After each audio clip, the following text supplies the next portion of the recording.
मेरा नाम अनन्या है। मैं 30 साल की हूँ और पुणे में रहती हूँ। एक कॉलेज में प्रोफेसर हूँ। हिंदी साहित्य पढ़ाती हूँ। मेरी जिंदगी साधारण है, लेकिन मेरे भीतर एक दुनिया है जो शायद बाहर से कोई नहीं देख पाता। मैं अविवाहित हूँ। कभी शादी के बारे में सोचा भी नहीं, क्योंकि एक बार प्यार में ठोकर खाई थी। उसका नाम था अर्जुन। कॉलेज के दिनों में हमारी दोस्ती हुई, फिर प्यार। लेकिन एक दिन पता चला कि वह किसी और से भी वही बातें कहता था जो मुझसे। उस दिन मेरा भरोसा टूट गया। मैंने तय कर लिया कि अब किसी की अगी बात कर दी ना। इस प्रकार सबसे पहली चीज है कि जाल में नहीं फंसूंगी। मेरे लिए मेरा काम, मेरी किताबें और रात के सन्नाटे वाले काम ही सब कुछ बन गया। मेरे सौतेले भाई का नाम रोहन है। वह 35 साल का है और मुंबई में एक सॉफ्टवेयर इंजीनियर है। हमारा रिश्ता सौतेला है। मेरी माँ ने दूसरी शादी की थी जब मैं 10 साल की थी। रोहन मेरे सौतेले पिता का बेटा है। बचपन में हमारी ज्यादा बनती नहीं थी। वह अपने दोस्तों के साथ रहता था और मैं अपनी किताबों में माँ और उनके पिता के बीच भी ज्यादा गर्मजशी नहीं थी। शायद इसीलिए हमारा रिश्ता भी औपचारिक ही रहा। साल में 1-2 बार मिलते थे, कभी दिवाली पर, कभी किसी शादी में। रोहन की शादी 4 साल पहले हुई थी, लेकिन पिछले साल उसकी पत्नी की एक कार हादसे में मृत्यु हो गई। उसके बाद वह थोड़ा बदल गया। पहले वह हंसता बोलता था, अब चुप रहने लगा। फिर पिछले हफ्ते उसने मुझे फोन किया, अनन्या, मैं कुछ दिनों के लिए पुणे आ रहा हूँ काम के सिलसिले में, और एक रात रहूंगा और तुम्हारे साथ थोड़ा वक्त भी गुजार लूंगा। मैंने कहा, आ जाओ, अच्छा लगेगा। मुझे सचमुच खुशी हुई।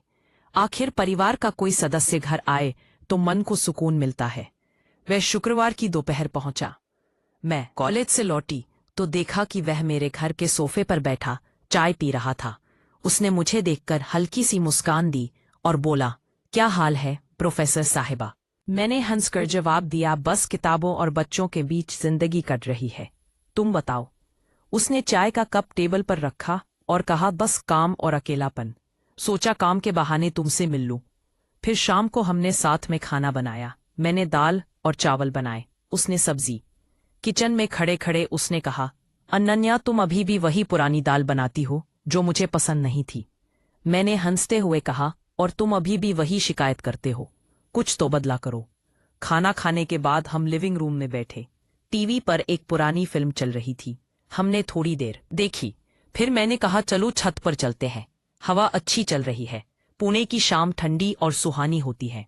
मुझे छत पर बैठना पसंद है। हम इस पर इतवार रहे, 2 कुर्सियां डाली और बातें करने लगे। रोहन ने अपनी जॉब की बातें बताई, कैसे उसका बॉस उसे परेशान करता है, कैसे वह रात रात भर कोड लिखता है। मैंने कॉलेज के कुछ किस्से सुनाए, कैसे एक स्टूडेंट ने मेरे लेक्चर के बीच में कविता पढ़ना शुरू कर दिया था। रात गहराने लगी थी।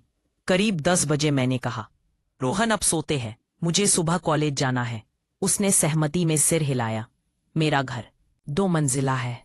नीचे का कमरा मैंने उसे दिया और मैं ऊपर अपने कमरे में चली गई। बिस्तर पर लेटते ही मैंने लाइट बंद की, लेकिन नींद नहीं आ रही थी। आमतौर पर रात के सन्नाटे में मैं कुछ खास काम करती हूँ जो मुझे इस अकेलेपन से दूर ले जाते हैं। यह पल मेरे लिए बहुत कीमती है। उस रात मैं ऐसा कुछ नहीं कर पा रही थी। रोहन की मौजूदगी ने मेरे रोज के रूटीन को थोड़ा बदल दिया था। मैंने सोचा, कोई बात नहीं, एक रात की बात है। लेकिन मन में एक अजीब सी बेचैनी थी। करीब 1 बजे मुझे नींद से हल्की सी झटकी लगी। मैं उठी, पानी पिया और फिर बिस्तर पर लेट गई। बाहर हल्की हवा चल रही थी। मैंने खिड़की खोली और ठंडी हवा को चेहरे पर महसूस किया, लेकिन नींद अब भी दूर थी। मैंने फोन उठाया और एक कहानी पढ़ने लगी। मैं हर रोज कहानियां पढ़ती थी।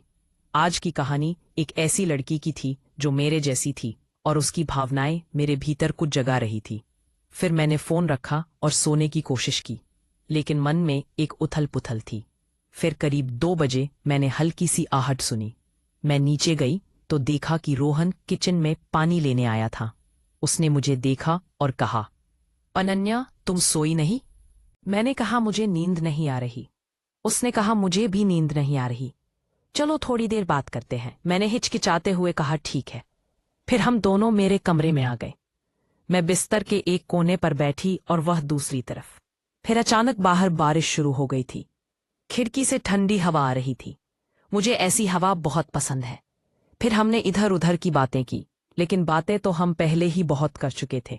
कोई बात बची नहीं थी। तो रोहन ने अपना फोन निकाला और कुछ देखने लगा।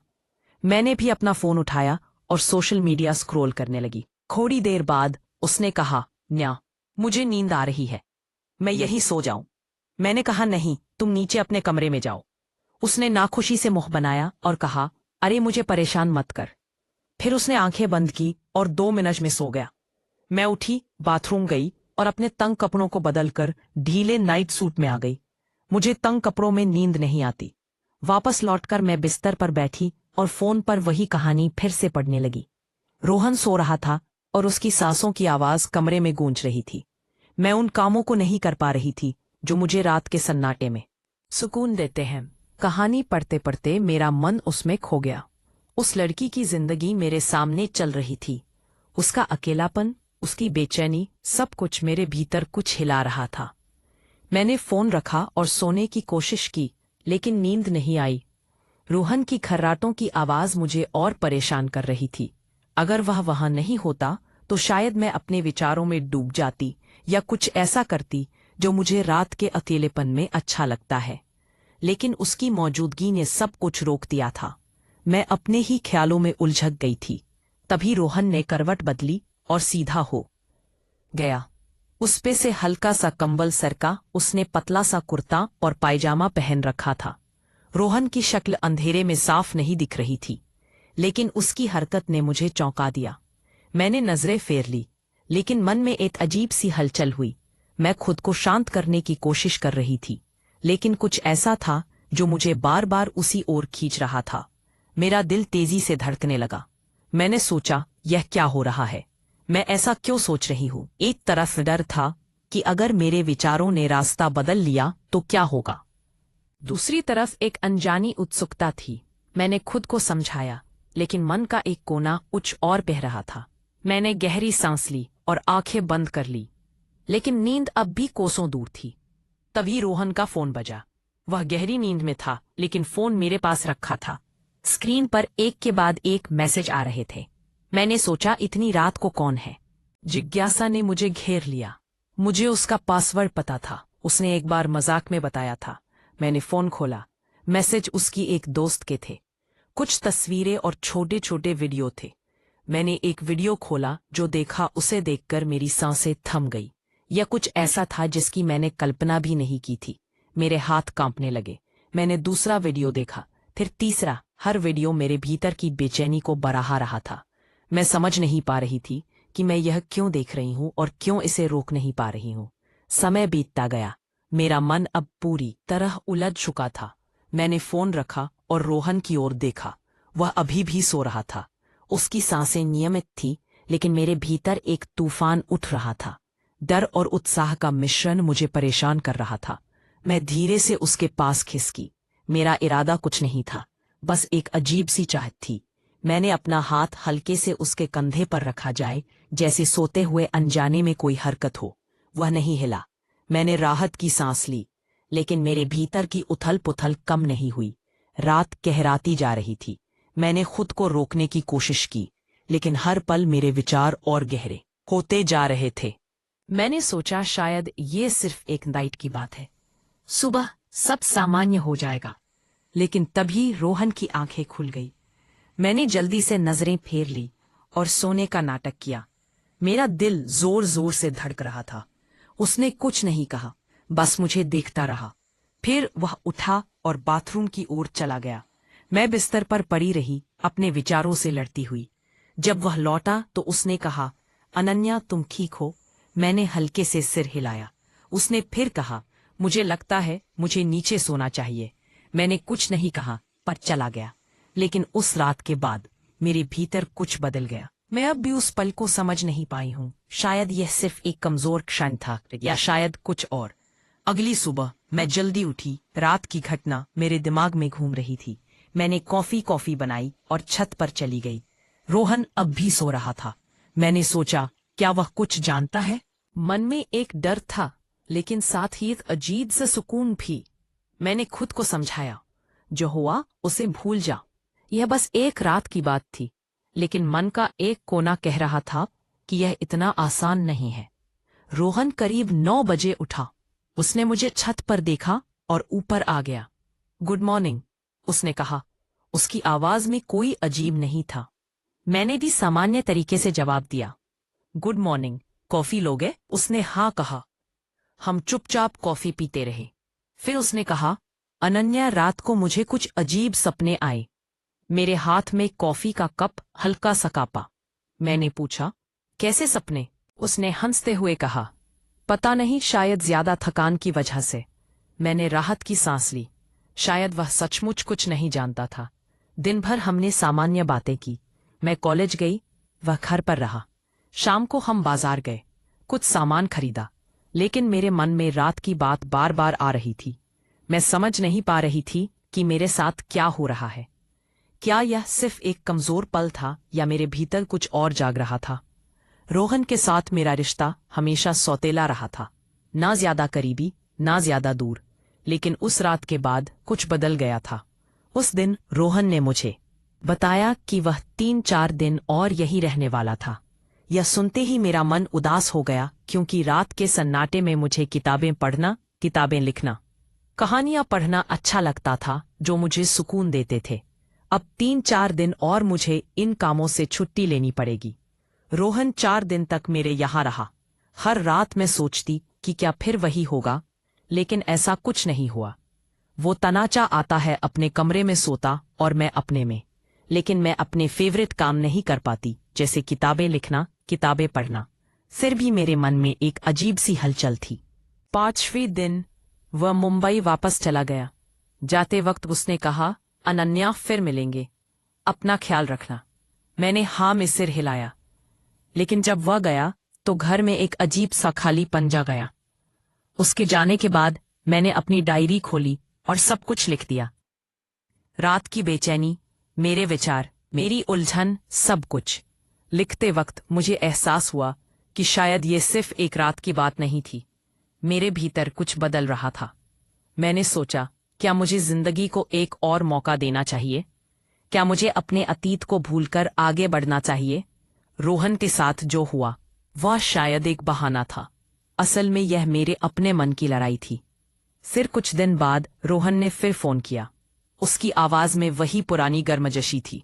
अनन्या, अगले हफ्ते पुणे आ रहा हूं, एक प्रोजेक्ट के सिलसिले में। क्या मैं फिर से तुम्हारे यहां रुक सकता हूं? मैंने हिचकिचाते हुए कहा, हाँ, क्यों नहीं। लेकिन मेरे मन में सवाल उठ रहे थे। क्या मैं फिर से उस रात जैसा कुछ महसूस करूंगी? क्या मैं खुद को रोक पाऊंगी? वह अगले शुक्रवार को आया। इस बार मैंने खुद को तैयार किया था। हमने फिर से साथ में खाना बनाया, छत पर बैठकर बातें की। सब कुछ सामान्य लग रहा था। रात को उसने कहा, मैं नीचे सो जाऊंगा। मैंने राहत की सांस ली, लेकिन उस रात भी नींद नहीं आई। मैं अपने कमरे में थी और वह नीचे। फिर भी मेरे मन में एक अजीब सी हलचल थी। मैंने खुद से कहा, ये सब दिमाग का खेल है, इसे खत्म कर। अगले दिन सुबह हम कॉफी पी रहे थे। उसने अचानक कहा, अनन्या, उस रात तुम ठीक थी ना? मैं चौंक गई। मेरे हाथ में कॉफी का कप हल्का सा कांपा। मैंने कहा, हाँ, क्यों? उसने हंसते हुए कहा, बस तुम थोड़ी परेशान लग रही थी। मैंने सोचा शायद मेरी वजह से। मैंने जल्दी से कहा, नहीं, ऐसा कुछ नहीं था। लेकिन मेरे मन में तूफान उठ रहा था। क्या वह सचमुच कुछ जानता था, या ये मेरा वहम था? 2 दिन बाद मुंबई लौट गया। इस बार कुछ नहीं हुआ। ना वह रात दोहराई गई, ना मेरे मन में वही उथल पुथल उठी। लेकिन उसके जाने में डरने के बाद मैंने खुद से एक सवाल पूछा, क्या मैं सचमुच उस रात को भूल पाऊंगी, या यह मेरे भीतर हमेशा एक सवाल बनकर रह जाएगा? मैंने अपनी डायरी में आखिरी पन्ना लिखा। जिंदगी हमें कई बार ऐसे मुद्दा पर लाकर खददा कर देती है जहां सही और गलत की रेखा धुंधली हो जाती है। उस रात मैंने अपने मन की गहराइयों को देखा। शायद यह एक कमजोरी थी, शायद एक सच्चाई। लेकिन मैंने सीखा कि इंसान होने का मतलब है अपनी भावनाओं से लदाना, उन्हें समझना। रोहन मेरे लिए हमेशा एक सौतेला भाई रहेगा, लेकिन उस रात वह मेरे लिए एक सवाल बन गया। एक ऐसा सवाल जिसका जवाब शायद मुझे कभी न मिले। मैंने तय किया है कि अब मैं अपने अतीत को पीछे छोड़ दूंगी। शायद किसी दिन मैं प्यार को फिर से मौका दूं, लेकिन उस रात का सन्नाटा मेरे भीतर हमेशा गूंजता रहेगा, एक अधूरी कहानी की तरह। मैंने डायरी बंद की और खिड़की की ओर देखा। बाहर सूरज उग रहा था। मैंने सोचा शायद हर रात के बाद एक सुबह आती है, लेकिन कुछ रातें ऐसी होती हैं जो सुबह के साथ भी खत्म नहीं होती। मैंने एक गहरी सांस ली और अपने दिन की शुरुआत की, लेकिन मेरे मन का एक कोना अभी भी उस सन्नाटे में खोया हुआ था। एक दिन मेरी जिंदगी में एक नया दोस्त आया, विक्रम। 1 साल हम साथ रहे। दूसरे साल हमने शादी कर ली। हम खुशी खुशी रहने लगे। मुझे समझ में आ गया कि एक इंसान का अकेलापन उसे बचा भी सकता है और बर्बाद भी कर सकता है। पहले मैं धोखा खा चुकी थी, इसीलिए मैं कहता है कि मैं इतने प्यार व्यार के चक्कर में नहीं गई, और मैं किसी और की तरफ खींची चली जा रही थी, जो मेरे लिए बहुत गलत था। फिर मुझे एहसास हुआ कि मुझे किसी के साथ की जरूरत है जो मुझे प्यार करे, मेरी इज्जत करे, मुझे दुनिया की हर खुशी दे। विक्रम मुझे वह सब दे रहा था। वक्त के साथ मैंने सही फैसला लिया और मैं अपनी जिंदगी में खुश हूँ। तो दोस्तों, हमें इस कहानी से हमें सीख मिलती है कि अगर कोई भी इंसान वक्त पर सही फैसला ना ले तो उसकी जिंदगी बर्बाद हो सकती है। इसीलिए हमें सही वक्त पर सही फैसला लेना चाहिए। भगवान हमें बर्बाद और आबाद होने के मौके देते हैं। यह हम पर निर्भर होता है कि हमने बर्बाद होना है या आबाद।